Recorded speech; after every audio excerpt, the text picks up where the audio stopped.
It all started on a rainy afternoon. The kind of day where the world felt small, boxed in by the steady patter of rain against the windows. 16-year-old Alex had always hated days like these. No sports, no hanging out with friends, just an endless stretch of boredom. But today would be different. As Alex wandered aimlessly around the old family house, they noticed something strange. A faint, almost rhythmic tapping sound. It wasn't the rain. It seemed to be coming from above. Curiosity piqued. Alex grabbed a flashlight and pulled down the creaky ladder leading to the attic. The space was dark and dusty, filled with forgotten boxes and relics of a bygone era. The tapping grew louder as Alex stepped carefully across the wooden beams. Then, there it was. At the far end of the attic, half hidden behind an old trunk, was something Alex had never seen before. A door. Not just any door, a small, round door, embedded into the floor. Its surface was carved with intricate patterns that seemed to shimmer faintly in the dim light. "What in the world?" Alex muttered, crouching down to inspect it. The door didn't have a handle, but as Alex ran their fingers over the carvings, a sudden jolt shot through their hand. The patterns glowed brighter, and the door began to open on its own, revealing a swirling, otherworldly light beneath. It wasn't a door to a crawlspace or some forgotten storage area. It was a portal. For a moment, Alex hesitated. Every fiber of their being screamed to close the door, to forget they'd ever found it. But the light was mesmerizing, pulling them closer. Before they could second-guess themselves, Alex reached out and stepped into the swirling vortex. The world shifted. When Alex opened their eyes, they were standing in a place that was both familiar and completely alien. It looked like their neighborhood, but the colors were sharper, more vivid. The sky was an unnatural shade of gold, and the air seemed to hum with energy. As Alex took a cautious step forward, they noticed something else. The people here. They looked like their neighbors, but their movements were strange, almost robotic. Smiles were too wide, laughter too hollow. It was as if they were trying to imitate humans but couldn't quite get it right.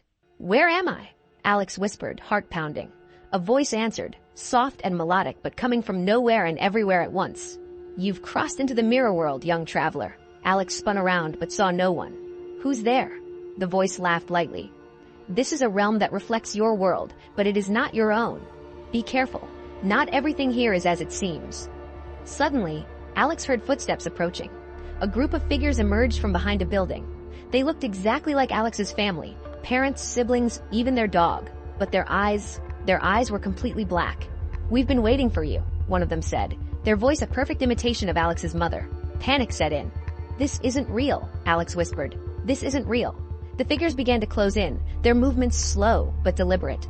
Alex turned and ran, darting through the eerily quiet streets of the mirror world. The landscape shifted around them, buildings rearranging themselves as if the world were alive and trying to trap them.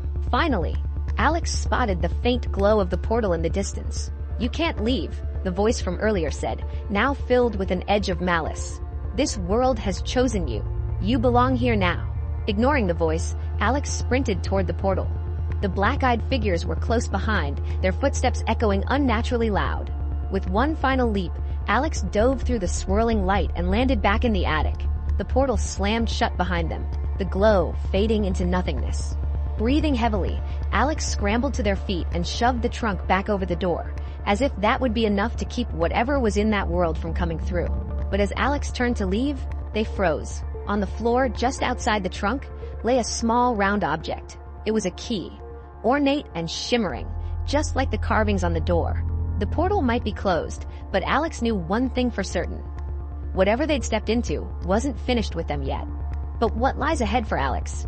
Is the portal truly closed, or will the mirror world find a way to reach back into our reality? If you want to uncover the secrets of the key and what happens next, let us know in the comments below.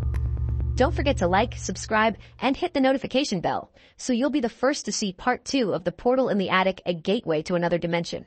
The adventure has only just begun.